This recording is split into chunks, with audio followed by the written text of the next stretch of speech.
Hari Om.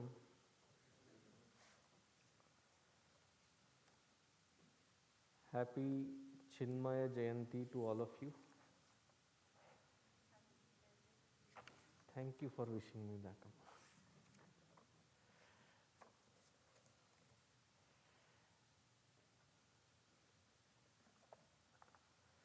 How many of you had the opportunity to meet Swamiji? One. Amazing. You also? Two. Anybody else?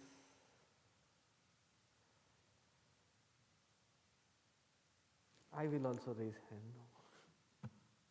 So I will make it three. Where did you meet him? Where? Kerala till evade? Palakkad. Where did you meet him, sir? In Hyderabad, Secunderabad area. Okay.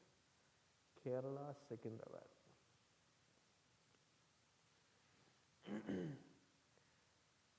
How many of you had grown up here in this country? You were there. You didn't have an opportunity to meet him here somewhere? Because he used to visit this country a lot. Oh, your parents must have met him. Okay. Baddu barabar.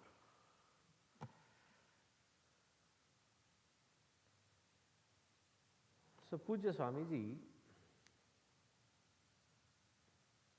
he was born in the year 1916. Yesterday I was mentioning the same point during the graduation ceremony. See, that whole room or space has been associated with banquet. So the first thing that comes out, whatever happens in that hall is like, no, it is not banquet. What is it? So it was the graduation ceremony that happened yesterday. So I was mentioning that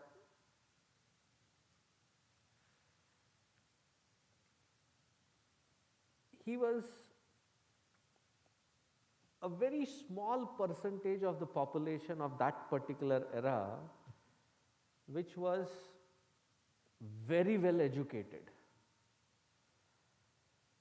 because most of them, like today we have first grade kindergarten or even pre-K kindergarten, and then first grade to 12th grade, and then college, university. There is a system, right? In those days the system was first forum to fourth forum, and then you have an exam, board exams called SSLC, and then you get into college, undergrad. And do you know what SSLC meant? Stop studying, learn cooking. Because after that most of them would not go for studies, higher studies. That would be it. So he was into that small percentage of population which did double masters, not just undergrad but double masters. He had finished his masters in English and in law. And he was also a prolific reader, writer, so he chose to become a journalist.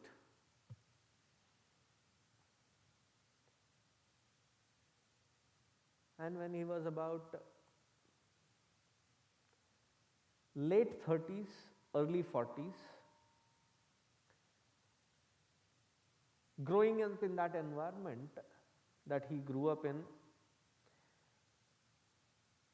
most of them would take into the account that, I kind of, though growing up in religious environment, a very orthodox environment, I am an atheist. When your children get into high school, they will get into one phase wherein they will say, I am an atheist, I am an agnostic.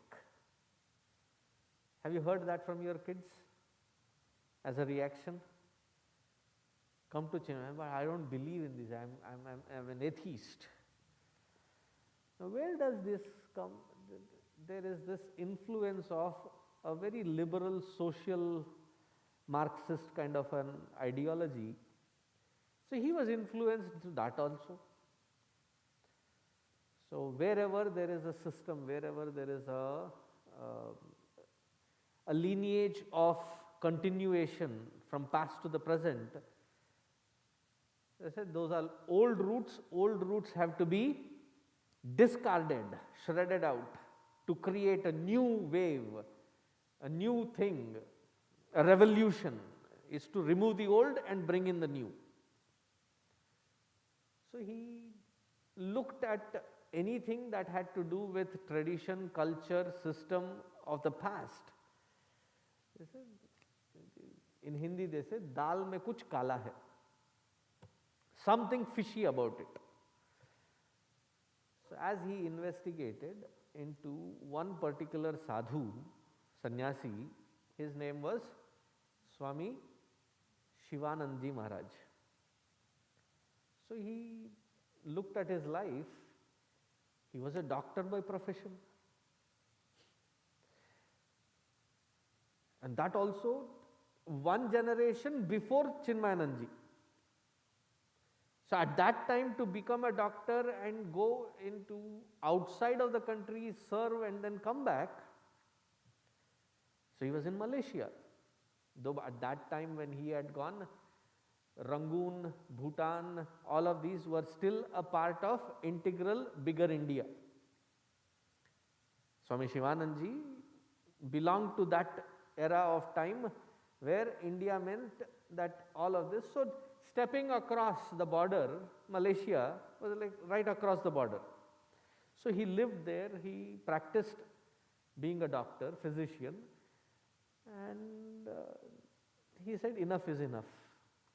He came back, dropped everything, dropped that business that he was having as a doctor, took to sannyasa, practiced rigorously for several years, and as he was practicing, he would take long walks into the Himalayan contours there in Rishikesh, Haridwar.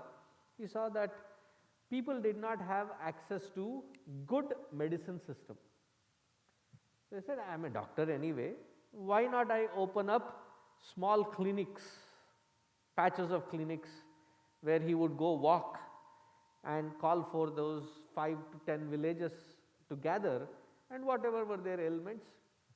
And pretty soon, within like 2 to 3 years, that whole movement that he started as a casual walk became a surging demand, so that he had to open up a whole medical system.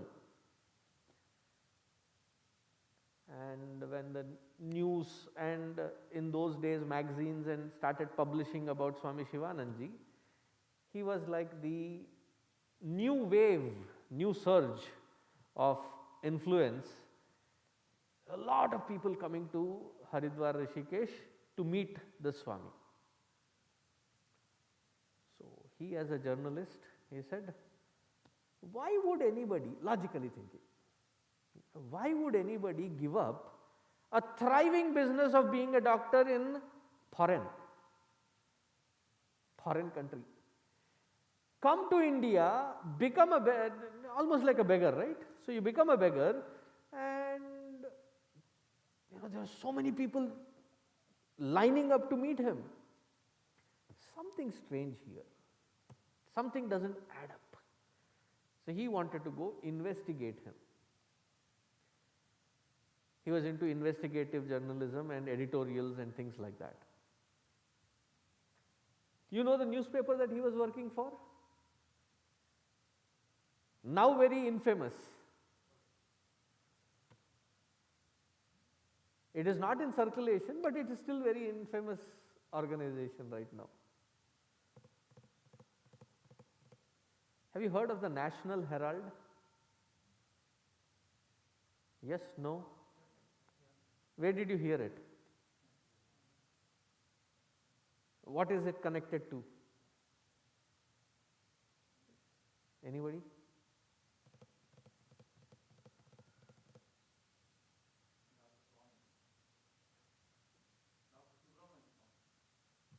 Subramanya Swami is the litigant. Who is it litigated upon? Sonia Gandhi and Rahul Gandhi, because that paper was purchased by or run by Motilal, Jawaharlal, that family. There were small percentage of partnership there. Then they later owned it. How is a big story, but let's not go there. He was working, Swamiji was working for that National Herald. It's a very investigative journalism that he used to do. So he got into that ashram, asked for an opportunity for a couple of interviews and to check the accounts and paper, and to his surprise he found that everything was in straight order. There was no hidden agenda. Why does this madman, Swami Shivananji, why does this madman work 20 hours a day serving these people where he is receiving nothing from them, and in order to serve he is stretching his hands begging for serving again? Why would somebody be interested in such? So as he was intrigued, asking several deep-sensed questions to Swami Shivananji, one day in the evening satsangs, he just called upon this young Balakrishna Menon, the reporter, and gave him the mic. Can you speak on the path of pleasure and path of absolute good, Shreyas and Preyas? As a prolific reader, writer, debater, Gurudev says in his own words that he was like the deer in the headlamp. He couldn't think. So Swamiji laughed at him and said, "Don't worry. I will assign one of my Swamis to sit down with you and show you where to research, how to go through the library on this particular topic. Maybe about 4 or 5 days later you can present your thesis or paper."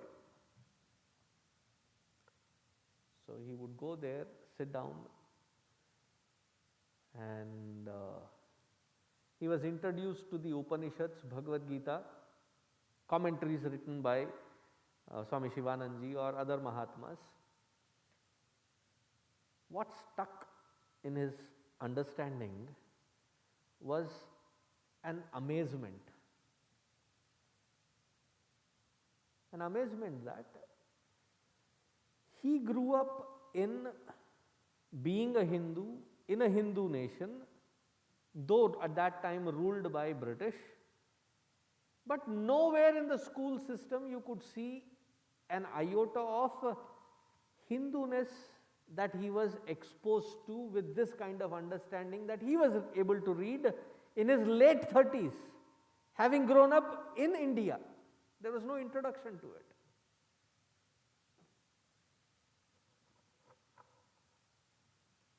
So imagine the rest of them, what were they efficient in?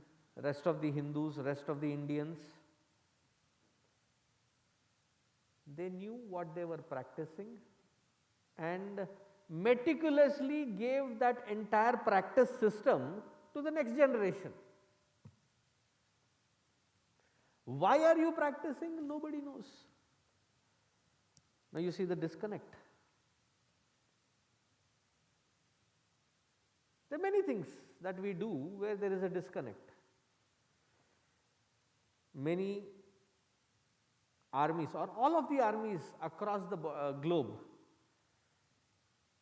when they have to show their mark of reverence towards somebody senior or to their country flag or to their company flag, how do they show it? They show it with a salute.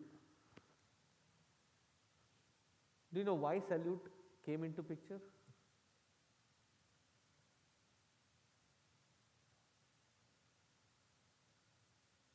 Anybody?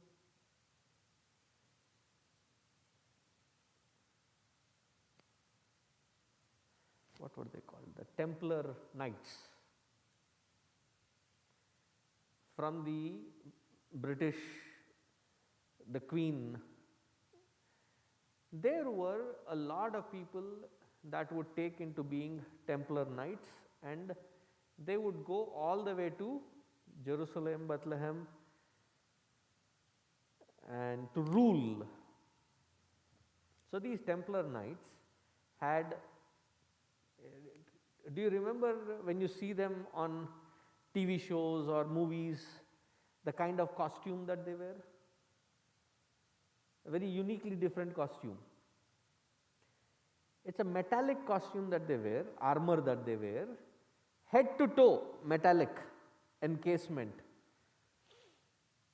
And their soldiers were also in the same kind, similar kind. Now in a metallic case, how do you know that that fellow inside is somebody who is your team member? So as the leader of that particular group, when they go past each rider or each soldier, they had to, one hand is busy holding the spear, everything that paraphernalia. With the other free hand, they would lift a little, they lift that mask up to show, hey, I am really a part of your team.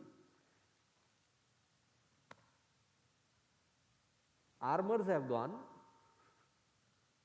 the systems have changed, generations have marched ahead, but to show respect to the flag, to the seniors, to the nation, that you, what has it come down to?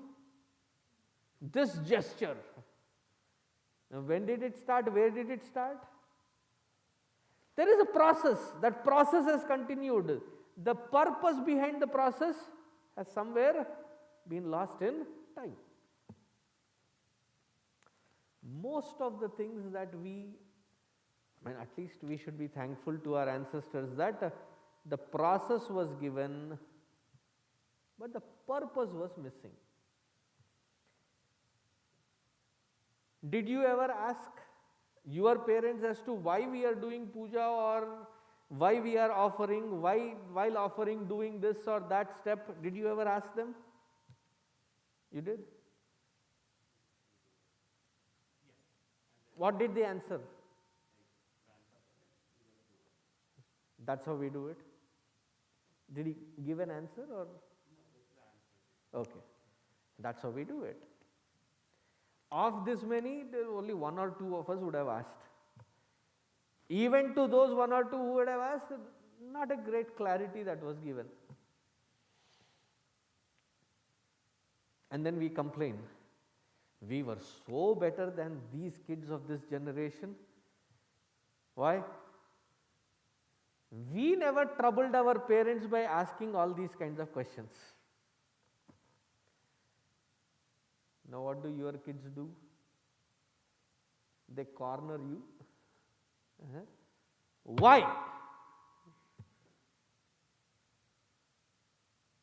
So there is a vast sense of wisdom, knowledge in the scriptures. But somehow the connection was not established into the masses.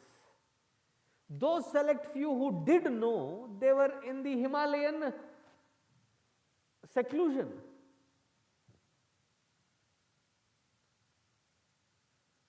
And that disconnect Gurudev saw way back in 1947-48.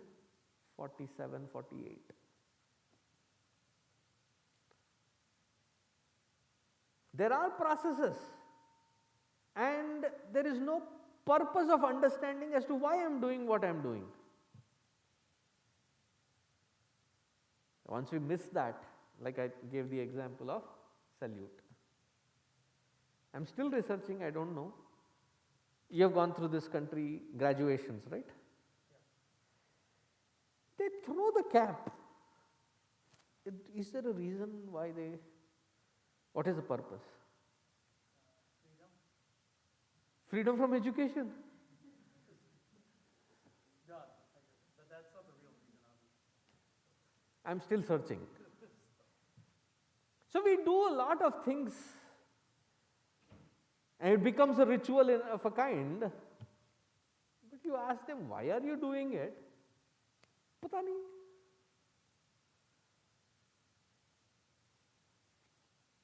So Gurudev saw that there is a purpose, there is a reason, there is an understanding, but there is a disconnect. So when you look at the 108 names that we chanted today, one of the names of Puja Gurudev is Shastrodharakaya Namaha. The one, Shastra means the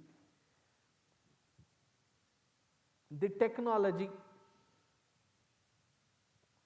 the methods and the purposes, which you can, very rough translation would be a scripture. The Shastra actually means physics as Shastra. So it is both the science, the technological application of it is called physics. The applied part of it, the abstract part of it. Shastra Uddharaka. Uddharaka meaning somebody who has revived it, re-established it. Now what was happening earlier was, the entire scriptural knowledge is given in a bhasha called, a language called Sanskritam. Sanskritam as such has remained for several eons.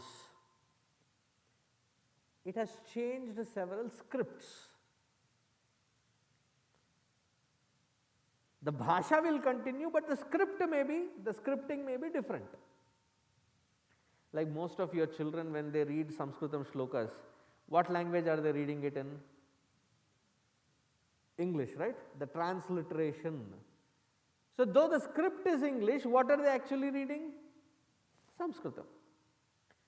So prior to the Devanagari that we see, there were two more scripts that it was written in.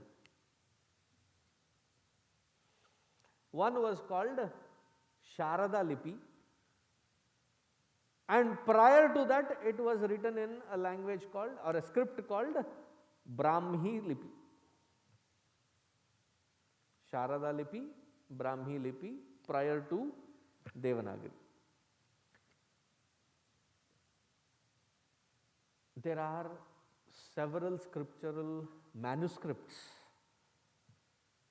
The oldest that I have seen is about 4,000 years old. The manuscript, handwritten manuscript that I have seen is about 4,000 years old, but it is in Brahmi script.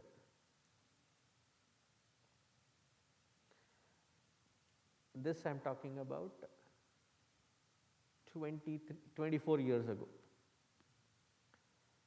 when I had gotten the opportunity to see first time the 4,000-year-old. There were only about 3 people that could read the entire Brahmi script. Across the globe, there are only 3 people alive.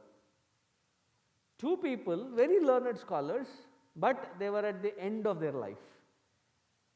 Like one was already on their deathbed, the other one was not sick, but he had lost his ability, what do you call, an eye disease where, not cataract, glaucoma, thank you. So he had glaucoma, so he was completely, whatever he remembered he would speak. But you know, when eyes are not functional, there was only one person who was in his late 60s who was in a good condition for, so Gurudev said, catch hold of him, because we are at that verge wherein we will lose the connection between this generation and the next. And he got about 17 people signed up. And this is about 24 years ago. Today we have about 800 scholars. I am not talking about just the ones who can understand the script and read and write that script. About 700 to 800 scholars that have been developed who are researching in the Brahmi script itself. There are a lot of PhDs and other things produced in the research papers. So it is not just about understanding the scripture, but its very source.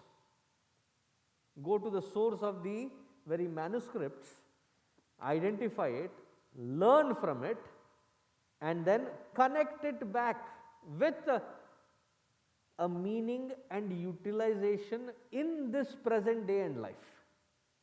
Yes. Swamiji, where was this 24 years ago? Incidentally, this is from Kerala. Kerala is a very unique part of Bharatvarsha where even today there is more of mother's influence than the father's influence. More than the patriarchy, it is the maternal side. So Bhagavan Adi Shankaracharya ji, though he grew up in Kaladi, there is a place called Kaladi, that is where he grew up, that is where his father's Gurukula was. But he was born in his mother's ancestral home in a place called Veliyanad. So the people belonging to Adi Shankaracharya ji's life, his lineage, in mid-80s, that entire property of the family home of Adi Shankaracharya ji, it was out in the market for sale. So somebody came to Gurudev saying that there is this church that was trying to buy, strong arm them and buy that entire property. So Gurudev said, immediately go find where they are. Whatever is the price that they are asking, no bargaining, give them 30% more and take that property. So that place where Bhagavan Adi Shankaracharya ji is born, because of whose scriptures that we are continuing the tradition that we are following. So that place is now aptly being used for as a center for research into these manuscripts and understanding our roots better. So it is in Kerala. So the person that was employed to gather these manuscripts, cure them and keep them in a all weather protected kind of a chamber. So he got a call. This is about 24 years ago. He gets this call and saying that there is this family who is renovating their family home, a priest whose ancestors were teachers. So the priest died, the head priest died, and he gave the property to his son. And the son was renovating this ancient house of theirs, which was about 300-400 years old house. In the attic, he found these wrapped up big wrappings. He didn't know what it was. As he opened it, he saw these 4,000-year-old manuscripts. And he was ready to toss it out. So this information came to the person. I mean, it all is very clear in my, because it happened right when I was there in that Veliyanad ashram. So he rushed overnight to that family house of, which was about 150 kilometers away. Rushed, gathered all that. It was a rainy season, so he had to get I think 4 or 5 taxis to put it in the taxis and bring those, cure them. Today after 24 years I would say that almost all of it has been looked at, it been digitized. So on one end it is to bring this knowledge to the people, to the masses, teach them what it is, and the other end to keep it with such sophistication of research and understanding to get those manuscripts. I think today these days they don't send people to see it. There are only few researchers that go to get to those manuscripts, but in those initial days I had the opportunity to carry them in my hands. So I have seen them. So Shastra Uddharakaya Namaha. So he brought the wisdom, connected it to the people and its application, and at the same time create research centers where the very roots of these manuscripts. Now we should have about 30,000 manuscripts in that place. And it is a collaboration of several scholars that keep an eye out, these traditionally is following from several generations within a family, and sometimes there is a dealing that happens in that family, that whole traditional knowledge system is about to be lost, and these network of teachers, researchers that come to know of it, this person is good and that person's knowledge, wisdom is being transferred from one generation to the other, and when the link is not continued, immediately the network goes, asks their help to retrieve all that manuscripts, and that's how 30,000 plus manuscripts are there now. Yes, Amma. So when the 4,000 years ago the manuscripts were found, were they in good condition? Just curious about it. Because About 85% of it was in a good condition. There was one particular big work where half of it was broken. Luckily it was so well preserved that there were no termites or eaten up or the ink missing. All of that is in perfect condition. It is just that it was laying in such a position that the weight of the rest of the Tala Grantha, Tala is the leaf, so that weight of it, it had cracked and it had broken. So half side of it is broken, but the rest of it is in good condition. because when Rajaraja Cholan was taking up the Devaram and everything, most of it were like termite issues. Termite issues. Most of Rajaraja Cholas was termite issues. I mean, the way they had packed and kept it, it was very well concealed. So, but I would say 85% of it was retrieved. Only one grantha, big grantha, which was broken. Okay, we will conclude now, otherwise this can continue. Very fascinating stories. Today I just wanted to touch upon Gurudev's life and his effort in that direction. Om Shanta Shanta Shanti Harihi Om Shri Gurubhyo Namaha Harihi Om. May his grace and blessings flow through all of us. All the best. Hari Om.